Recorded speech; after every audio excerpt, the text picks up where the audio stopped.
Okay, saya ada dua soalan. Satu untuk vacant possession. Okay, apa lagi dokumen yang perlu terima selain dari kunci? Alright, okay.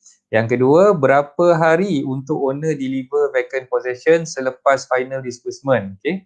Loan saya final disburse 13 Januari lepas. Okay. Ketiga, selepas dapat kunci untuk register api air semua, apa dokumen yang saya perlu bawa? Okay. Terima kasih banyak-banyak Tuan Ridwan. Okay, tahniah saya ucapkan. Dah berjaya memiliki hartanah, dah berjaya memiliki kediaman sendiri.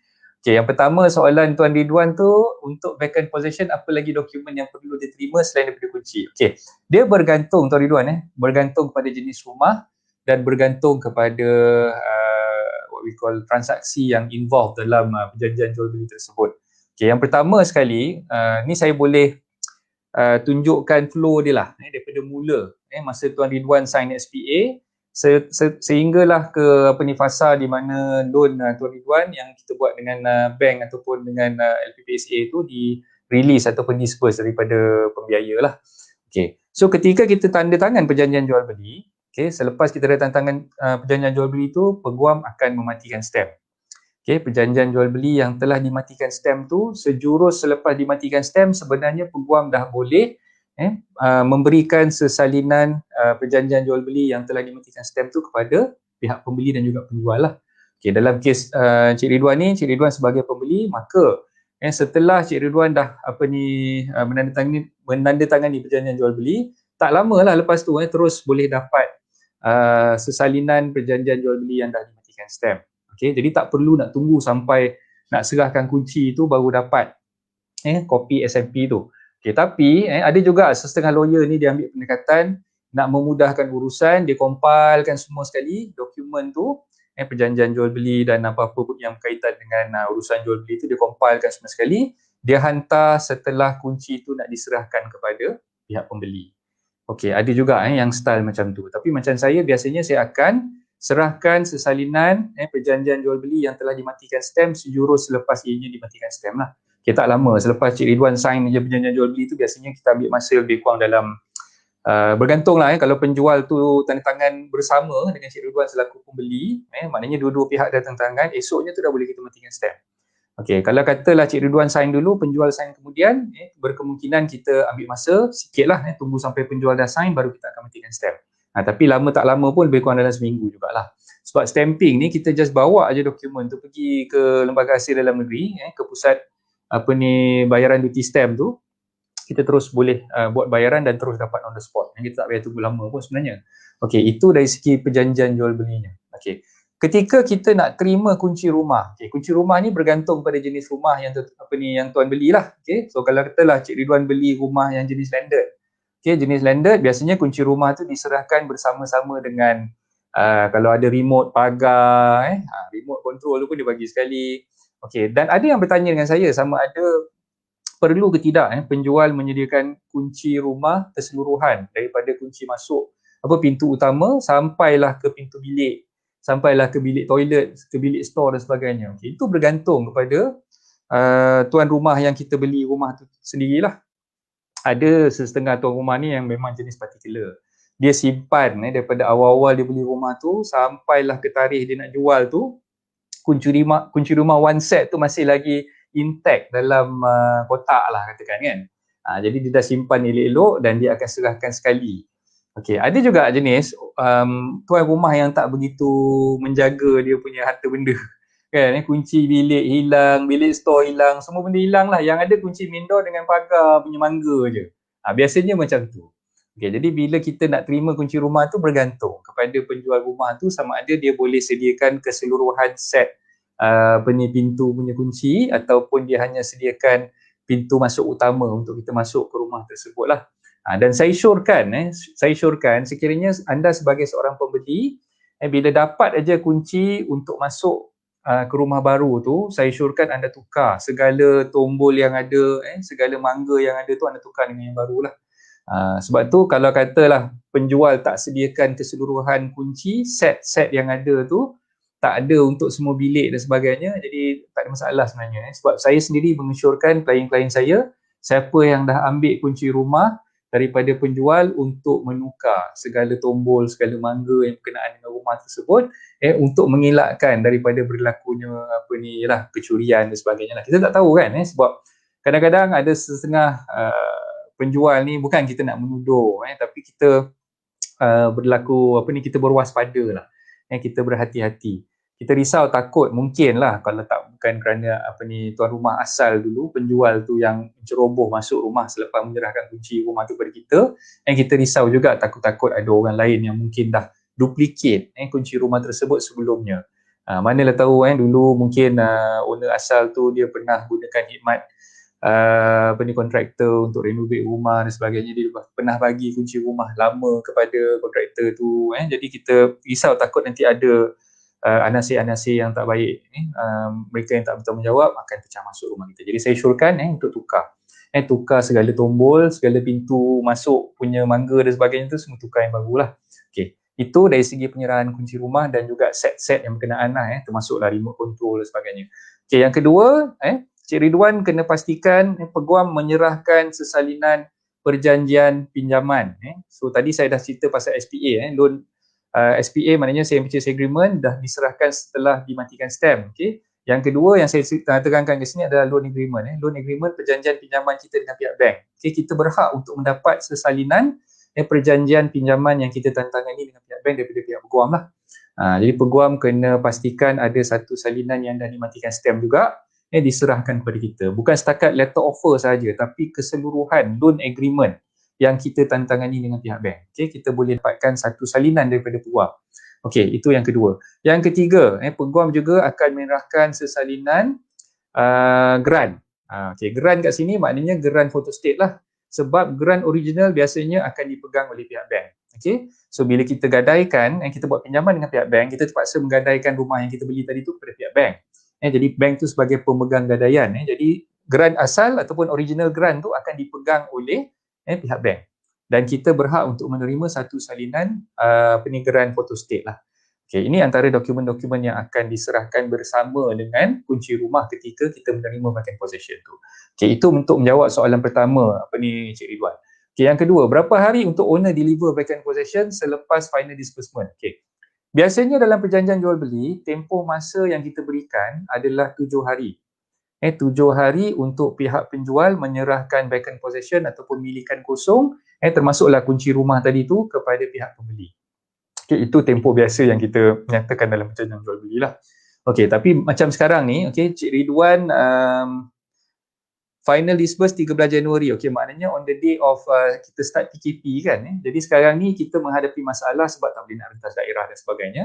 Okay, jadi apa yang saya syorkan, mungkin Cik Ridwan boleh maklumkan kepada pihak peguam. Peguam saya percaya mereka walaupun tak buka office, mereka buka mereka beroperasi seperti biasa di rumah lah, bekerja daripada rumah. Macam firm saya pun, even though firm saya tutup, tapi saya masih lagi bekerja di rumah dan masih boleh dihubungi. Okay, jadi Cik Ridwan cuba hubungi peguam tersebut untuk bertanyakan bila kunci rumah tu boleh diserahkan kepada Cik Ridwan selaku pembeli. Okay, kalau peguam tu menggunakan alasan, okay, sekarang ni Cik tengah PKP, kita tak boleh nak rentas daerah dan sebagainya.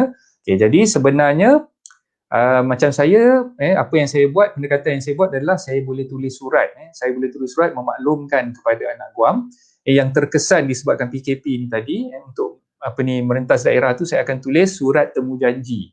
Okay, surat temu janji, dan saya akan edarkan, hantarkan surat temu janji tersebut kepada klien saya melalui email ataupun melalui WhatsApp, dan saya minta klien saya print surat tersebut dan membawa sesalinan surat yang tadi print tadi tu ke balai polis untuk mendapatkan kebenaran merentas daerah. Kalau misal kata kita perlu merentas daerah untuk ambil kunci tersebutlah. Okay, tapi kalau misal kata mungkinlah Cik Ridwan berada jauh, dekat negeri lain, rumah yang dia dibeli tu dekat tempat lain, peguam tu pun dekat tempat lain, jadi nak rentas negeri tu mungkin menjadi satu masalah. Jadi apa yang saya syorkan kat sini, Cik Ridwan boleh juga minta peguam tadi untuk hantar kunci rumah dan juga dokumen-dokumen yang berkenaan tadi melalui courier service. Okay, courier service memang sentiasa ada. Sepanjang tempoh PKP ni, alhamdulillah tak ada apa-apa masalah. Kita boleh gunakan courier service tu dan kita boleh minta peguam tadi menghantar serah dokumen tersebut melalui courier service lah. Tapi risikonya risau takut benda tu sampai lambat ataupun mungkin hilang di tengah jalan. Tapi saya biasa jugalah berurusan gunakan courier service ni, alhamdulillah setakat ni tak ada apa-apa masalah pun.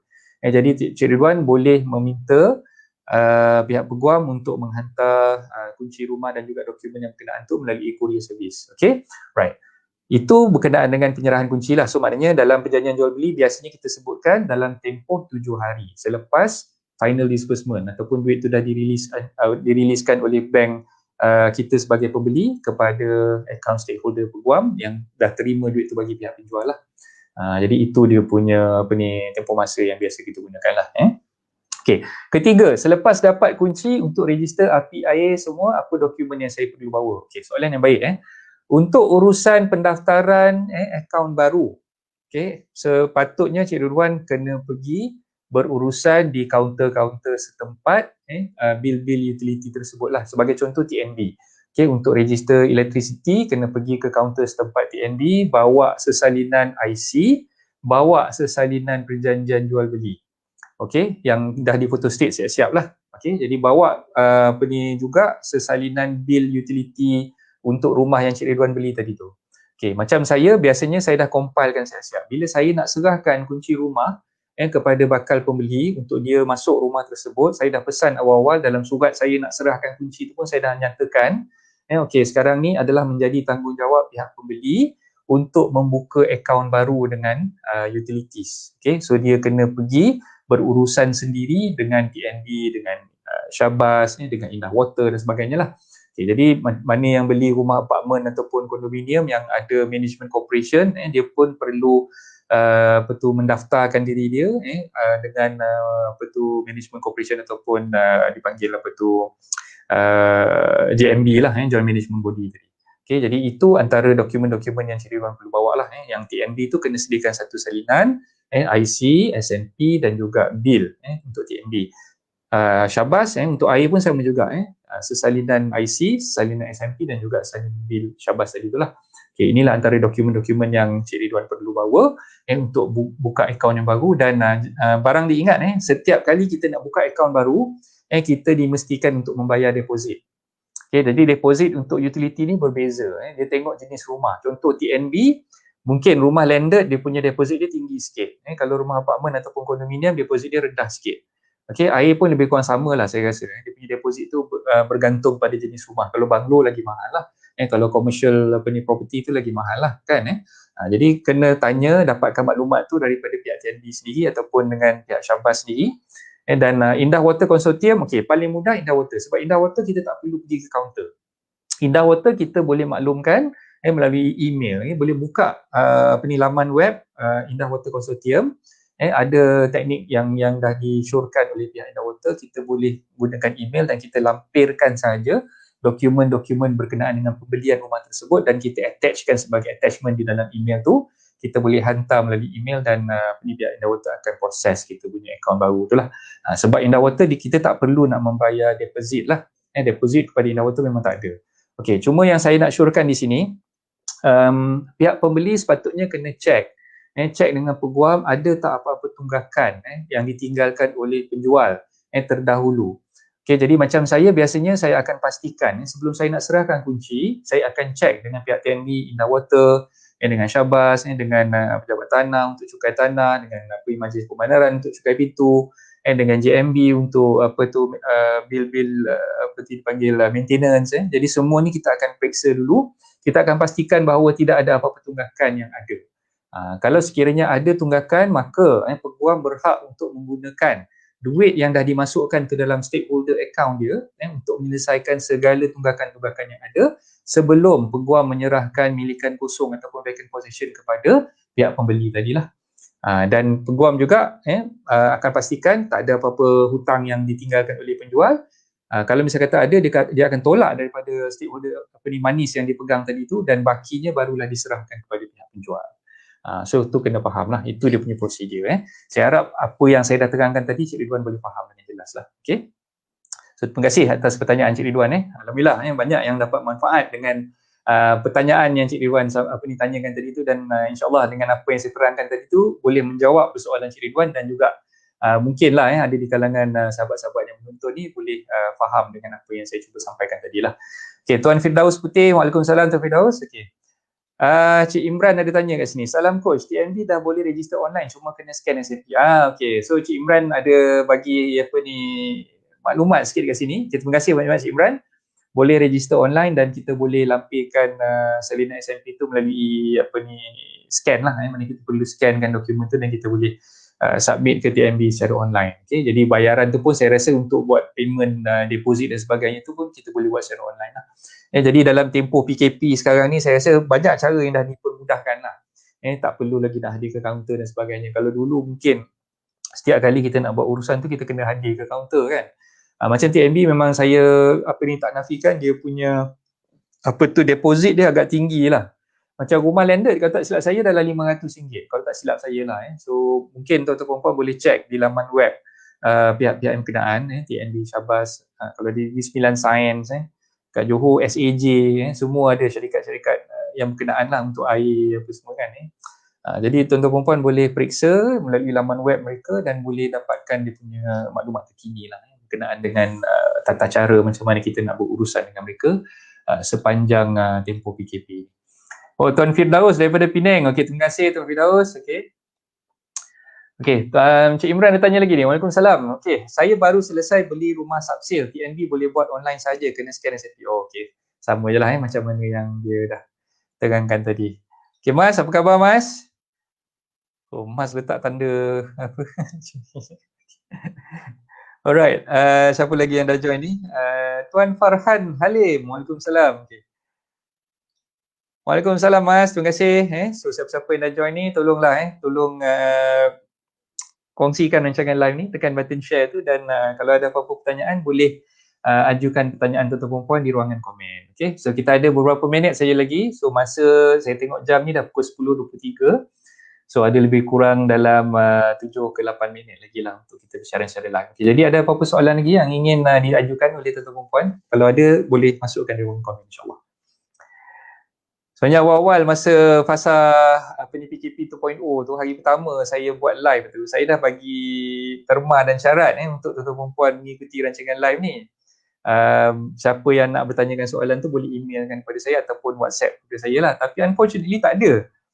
Saya pun pelik, tak ada orang yang emailkan soalan seawal hari pertama masa saya buat live itu untuk segmen anda tanya Coach jawab ni kan. Tak ada seorang pun yang emailkan kepada saya dan tak ada seorang pun yang berani WhatsApp kepada saya. Saya pun tak tahu kenapa. Mungkinlah sebab saya cakap pada awal-awal dulu, saya akan panggil, saya akan jemput siapa yang tengok rancangan live ni, saya akan jemput yang bertanyakan soalan tu untuk bersama-sama berduet. Ada orang kata apa, appear sebelah menyebelah dengan saya. Kan dalam rancangan live ni. So mungkinlah saya rasa dia orang ni mungkin takut kot, dia orang segan ke.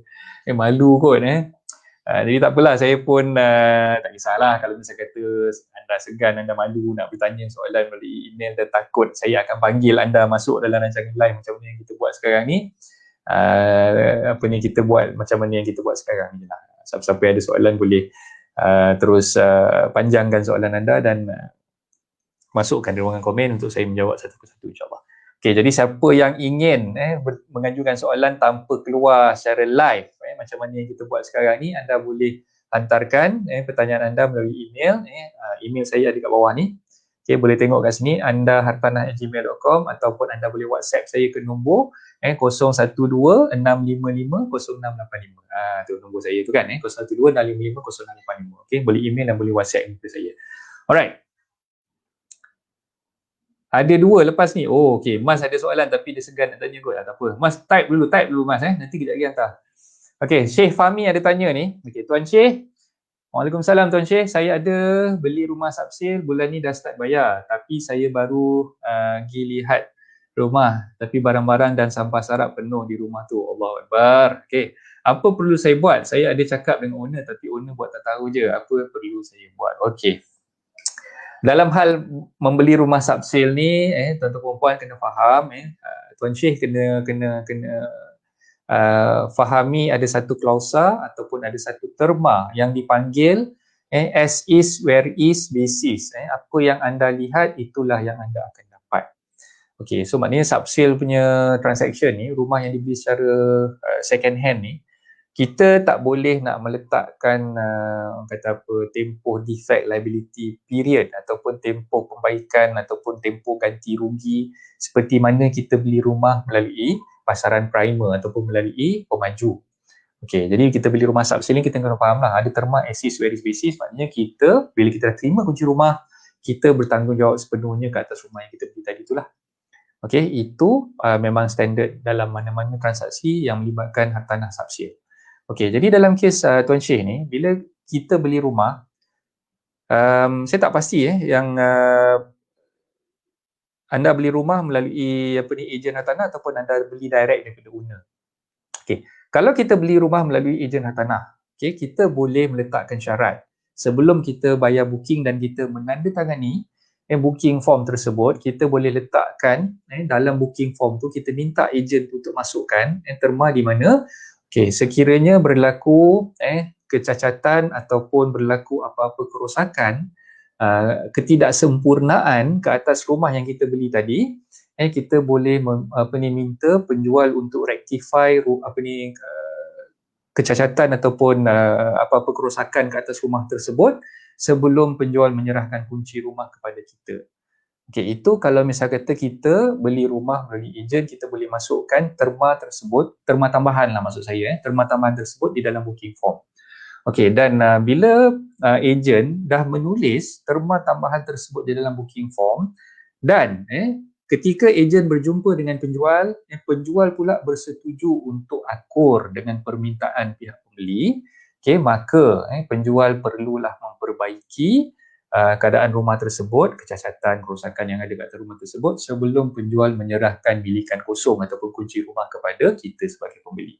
Okey, sama juga kalau katalah kita beli rumah direct daripada penjual, kita nak minta peguam yang sebab bila kita beli direct, kita tak ada buat booking form macam mana kita beli dengan ejen.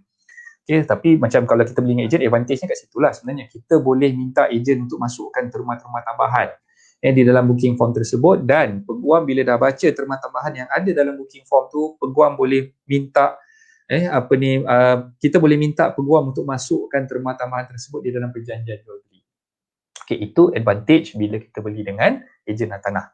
Okey, tapi kalau kita beli direct dengan penjual, apa yang saya boleh syorkan tuan-tuan puan-puan, boleh minta peguam untuk masukkan klausa tambahan di dalam perjanjian jual beli itu, tetapi peguam pula bila nak pastikan benda tu nak dimasukkan dalam perjanjian jual beli, dia kena tanya dulu dengan penjual sama ada penjual setuju atau tidak untuk rectify untuk perbaiki kerosakan yang ada ke atas rumah tersebut lah. Bila penjual kata okey saya bersetuju, barulah peguam akan masukkan terma tambahan tersebut di dalam perjanjian jual beli itu. Jadi dalam kes Syekh ni mungkin saya boleh syorkan ada dua keadaan lah sekarang ni. Kita tak tahu sama ada dalam agreement tu mungkin Syekh tak baca dengan detail apa yang terkandung dalam perjanjian jual beli, tapi biasanya memang terma as is where is basis tu memang ada dalam perjanjian jual beli, dan penjual selalunya dia akan lepas tangan lah, dia tak nak bertanggungjawab kalau misalnya kata ada sampah sarap, ada benda-benda sisa-sisa yang ditinggalkan yang kita tak nak, yang kita tak ingin kan, dia masih lagi tinggalkan kat rumah lama tu. Jadi kebarangkalian untuk kita minta dia datang bersihkan semula tu ada. So kita boleh minta lah atas kata apa, dengan cara kita memaklumkan kepada peguam, minta peguam yang memaklumkan kepada penjual tadi supaya penjual datang bersihkan apa-apa sampah sarap yang ada, buanglah apa-apa yang patut tu daripada rumah tersebut lah. Kita boleh minta peguam. Tapi kalau sekiranya penjual tu berdegil, dia tak nak buat, jadi unfortunately benda tu terpaksalah kita jalankan sendiri. Terpaksalah kita panggil Tong Roro. Tong Roro tu mungkin sekarang ni berapa 300-400 kot sekali datang. Nak angkut barang semua tu nak kena upah Bangla ke, upah Indon ke kan, nak angkat barang sebagainya, nak untuk buang sampah sarap tu. Jadi mungkin kos tambahan kat situ yang Syekh terpaksa tanggung tu mungkin ada dalam beberapa ratus lah. Jadi itulah dua cara yang Syekh boleh cuba maklumkan kepada peguam, minta peguam maklumkan kepada penjual untuk penjual datang buang sampah sarap yang ada. Sepatutnya memanglah dari segi etiket ni maknanya etikanya lah. Dari segi etika sepatutnya penjual bila nak serahkan milikan kosong, nama pun milikan kosong kan, nama pun vacant possession. Kenapa tak vacant, kenapa tak kosong rumah tu, ada sampah sarap pula kat rumah tu, sepatutnya dia kena bersihkan dulu lah. So itu saranan saya. Okey, Tuan Farhan ada tanya ni. Okey, coach, kalau nombor unit rumah yang diluluskan oleh pihak PBT tak sama dengan SNP, ada masalah di kemudian hari ke? Contoh, nombor unit SNP F2A6 dan nombor unit diluluskan PBT ialah F46. Okey, alasan pemaju tak nak nombor 4. Okey, dalam urusan jual beli biasanya peguam akan prepare perjanjian jual ini untuk kes upsale lah biasanya, untuk kes upsale. Untuk kes yang melibatkan pemaju biasanya nombor rumah apa semua tu dia tak tulis alamat lengkap. Rumah tu biasanya dia tulis alamat untuk unit number. Okay, kalau kita beli SMP dengan pemaju dalam pasaran primer, okay, alamat di dalam perjanjian jual beli dengan pemaju tu memang dia tak tulis. Dia cuma tulis unit number saja. Okay, jadi macam ni saya rasa lah yang Cik Farhan beli ni rumah apartmen kan, rumah apartmen. Jadi kalau misal kata nombor di dalam perjanjian jual beli tu berbeza dengan PBT punya alamat, kita perlu gunakan alamat yang digunakan di dalam cukai pintu. Jadi kena dapatkan cukai pintu daripada PBT. Okay, macam saya sendiri pun bila saya nak prepare perjanjian jual beli, saya mewajibkan penjual untuk memberikan kepada saya salinan cukai pintu yang terkini. Tujuan dia adalah ada dua tujuan. Satu, untuk memastikan alamat dalam cukai pintu tu adalah alamat yang betul. Okay, yang mana kita akan gunakan alamat dalam cukai pintu tu untuk kita prepare perjanjian jual beli tadi. Okay, yang kedua, untuk kita pastikan bahawa tidak ada apa-apa tunggakan cukai pintu ataupun assessment kepada majlis perbandaran lah. Jadi dalam kes Cik Farhan ni cuba tengok cukai pintu yang dikeluarkan oleh PBT tu macam mana. Kalau misal kata cukai pintu alamat dia adalah F46, maka alamat surat menyurat yang sepatutnya diletakkan dalam perjanjian jual beli adalah F46 lah, bukannya F2A6 tadi tu. Jadi itu untuk menjawab soalan Cik Farhan. Okey, Mas punya soalan panjang lebar punya soalan ni. Okey, pernah jadi ejen clear sendiri rumah tu selepas penyewa keluar sebab tinggal bersepah. Oh, ni Mas nak ulas yang Syekh punya soalan tadi tu lah.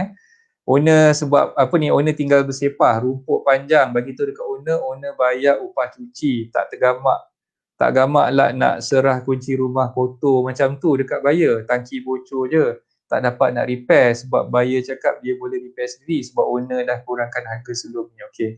Tengok, so itulah advantage bila berurusan dengan ejen hartanah ataupun perunding hartanah. Okay, so sahabat saya Putri MMS ni ataupun kita panggil dia Cik Mas lah. Cik Mas ni memang seorang perunding hartanah yang berdaftar. Jadi tuan-tuan puan nak menggunakan khidmat perunding hartanah boleh contact Cik Mas kita. Ni tengok, saya dah tolong promote Mas ni. Mas kena belanja saya makan lepas ni. Okay, terima kasih Mas atas perkongsian pengalaman tu. Okay, so saya rasa cukuplah setakat ni. Dah lebih 30 minit dah masuk minit ke 34, masuk 35 dah sekarang ni. Okay, saya bersiaran secara live. Okay, inilah dia segmen 30 minit bersama Coach Isaac. Anda tanya, Coach jawab. Dan saya mengucapkan ribuan terima kasih kepada anda yang sudi join kita pada pagi ini dan mengajukan soalan dan sebagainya. Jadi kalau ada lagi yang nak bertanya dengan soalan, simpan soalan anda. Esok insyaAllah kita akan kembali secara live lagi seperti biasa pukul 10 pagi. Okay. Alright, itu saja untuk saya daripada pagi ni.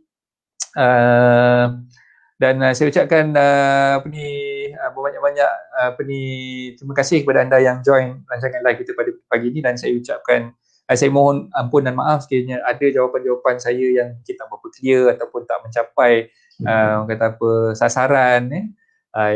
Semuanya apa yang baik itu datang daripada Allah, yang lemah itu datang daripada diri saya sendiri. Jadi harap maafkanlah sebarang kelemahan di pihak saya. Okay, itu saja untuk pagi ini. Assalamualaikum warahmatullahi wabarakatuh.